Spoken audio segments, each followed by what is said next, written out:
Bonjour à tous. Le voile, ou plutôt les trois voiles, khumur, jilbab et hijab, ce dernier devenant même niqab et burqa selon certains savants. Et contrairement à ce que beaucoup peuvent croire, c'est en fait un sujet très simple et court à traiter, puisqu'à peine 3 versets du Coran sont concernés. Alors, est-ce que oui ou non le voile est un commandement divin, universel et intemporel, ou est-ce que les savants ont menti une fois de plus? Eh bien, c'est ce qu'on regarde immédiatement. Commençons avec les khumur dans 24-31, et qui désignerait selon les savants un grand voile couvrant la tête, les cheveux et même la poitrine.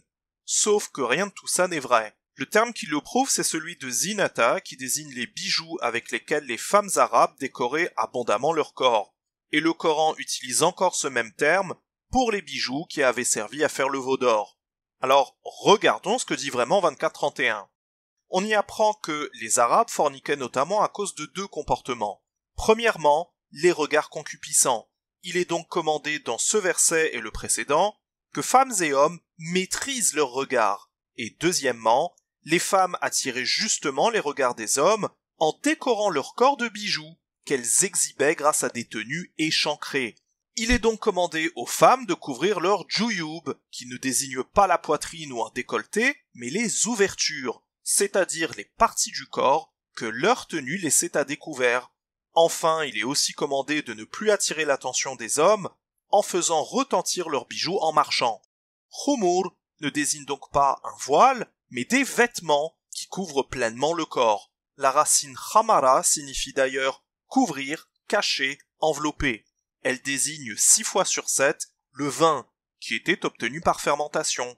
Autrement dit, en couvrant totalement la boisson pour la priver d'air.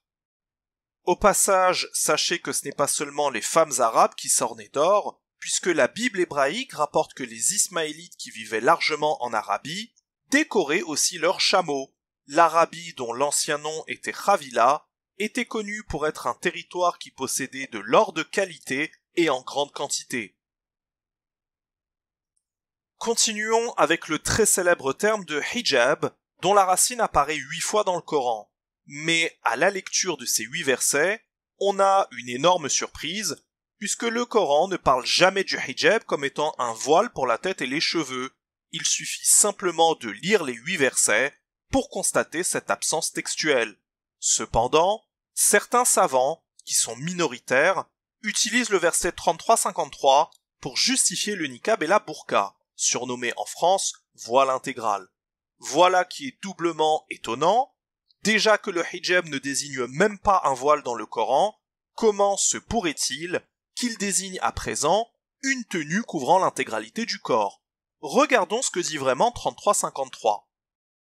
Il est dit qu'il y avait des hommes qui se permettaient d'entrer dans les tentes du prophète durant son absence et qui faisaient la conversation avec ses épouses en l'attendant pour manger. Et après avoir mangé, ces mêmes hommes restaient encore pour discuter avec le prophète. Ce comportement très intrusif et de convoitise lui déplaisait évidemment. Il en était offensé, mais tel que dit dans le verset, il n'en disait rien car il ne voulait embarrasser personne.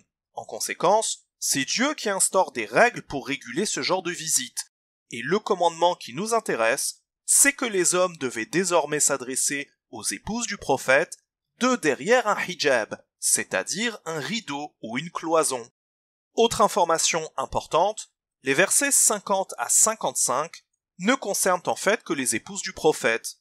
La conclusion est que ces fameux savants, qui sont minoritaires, mais dont l'influence est bien réelle, ont non seulement transformé le hijab d'intérieur en une tenue pour l'extérieur, mais ils ont en plus triché en étendant ce commandement à toutes les femmes de la communauté, alors qu'il ne concernait que les épouses du prophète. Ces savants sont donc très clairement des charlatans. Passons au djilbab dans 33-59, et qui serait soit un voile, soit une cape avec capuche, ce qui revient dans les 2 cas à couvrir la tête et les cheveux. Mais ce qui interpelle, c'est la formulation et les raisons données pour ce voile. Le verset nous dit que, durant la cohabitation à Médine, les femmes de la communauté étaient parfois importunées lors de leur sortie et même calomniées de fornication ou d'adultère. Pour parer à ce problème, le djilbab est instauré pour que les femmes soient doublement reconnues. Reconnues comme femmes libres et donc respectables, au contraire d'une esclave ou prostituée. on va en reparler dans un instant, est aussi reconnu comme appartenant à la communauté du prophète, car en cas d'outrage, il y aura à présent des représailles, comme dit au verset suivant, « Si les hypocrites et ceux qui provoquent de l'agitation dans la ville ne cessent pas, nous t'inciterons contre eux. » Conclusion, le voile, le djilbab, n'est donc pas un commandement intemporel et universel, mais circonstanciel. La formulation est très claire, elle est causale. C'est parce que les femmes sont outragées que le djilbab devient une solution sociale. Mais s'il n'y a pas d'outrage, alors il n'y a pas de raison de mettre le djilbab. Ou pour le dire autrement, dans une société dans laquelle les hommes sont civilisés et traitent la femme dignement, il n'y a aucune raison de mettre le djilbab selon le Coran. Regardons maintenant ce que l'histoire et l'archéologie peuvent nous dire sur le voile, ce qui va nous permettre de comprendre plus précisément 3359. Il a été retrouvé une tablette dans la ville d'Achour datant d'environ -1100 qui légiférait sur le voile, disant qu'une épouse ou une femme assyrienne ou jeune fille d'un homme libre doit se voiler à l'extérieur. Par contre, pour une prostituée c'est interdit, et pour les esclaves il n'y a pas de précision mais c'est implicite, puisqu'une esclave était inférieure à une prostituée dans la hiérarchie sociale de l'époque. Si une de ces deux femmes transgressait ce code vestimentaire, elle serait alors frappée de 50 coups de bâton. Cette tablette nous permet de comprendre la mentalité de l'époque. On saisit mieux en quoi le djilbab serait une protection pour les femmes lors de leur sortie. C'était en fait un moyen de distinguer leur classe sociale.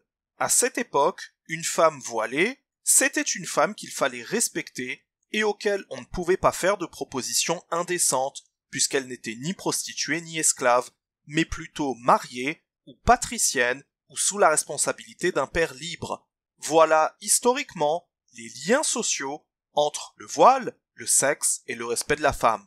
Autre information intéressante, dans la Torah révélée en -1406, il n'existe pas non plus le commandement de se voiler. Cependant, dans le livre de Nombres, chapitre 5, verset 18, il y a un sous-entendu. Il y est dit que le prêtre découvrira la tête de la femme, ce qui sous-entend que les femmes israélites étaient voilées. Et ça nous prouve que le voile était en fait la norme moyenne orientale, bien avant la révélation de la Torah. Le voile n'est donc pas à l'origine un commandement divin, mais plutôt d'homme. On a d'ailleurs retrouvé des statues et statuettes de femmes voilées qui remontent jusqu'au -3e millénaire. En faisant croire que le voile était un commandement divin, intemporel et universel, alors qu'il n'est en fait que circonstanciel, les islams sunnites et chiites ont maintenu les hommes dans l'animalité au lieu de les civiliser, les empêchant notamment de reconnaître la dignité de la femme. Quant aux hadiths, qui prétendent que le voile est obligatoire et qu'une femme non voilée ira en enfer, ils sont bien évidemment inventés. C'est la grande spécialité des Arabes que d'utiliser la figure du prophète pour imposer leur islam, un islam à l'image de leur désir, quand bien même le Coran dirait le contraire.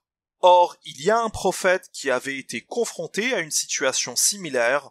Dans Marc 7 et Matthieu 15, Jésus, citant le prophète Ésaïe, s'attaque au judaïsme de son époque comme ayant corrompu le véritable culte donné par Dieu dans la Torah, exactement comme les islams sunnites et chiites ont corrompu le véritable culte, le véritable islam donné par Dieu dans le Coran. Jésus leur répondit « Hypocrite, Ésaïe a bien prophétisé sur vous. Vous enseignez des préceptes qui sont des commandements d'hommes, mais vous abandonnez le commandement de Dieu pour observer la tradition des hommes. Quant à Dieu, on sait qu'il se moque doublement du voile. Déjà parce que dans la Torah, il n'y a pas le commandement de se voiler, et que dans le Coran non plus, si ce n'est lorsque les femmes ont affaire à des hommes sous-civilisés. Ensuite, dans la sourate 7, versets 26 et 27, il précise que le seul vêtement qui l'intéresse, c'est le vêtement de la prémunition, vêtement qui s'obtient uniquement par les bonnes œuvres et l'obéissance, au contraire d'Adam et Ève, qui avaient désobéi, perdant donc ce fameux vêtement de la prémunition, qui symbolisait leur innocence. Alors la question se pose, voulons-nous d'un superficiel voile inventé par les Moyen-Orientaux, ou voulons-nous du vêtement de la prémunition que Dieu espère pour chacun d'entre nous? Merci de votre attention, et à très bientôt si Dieu nous l'accorde. Salam.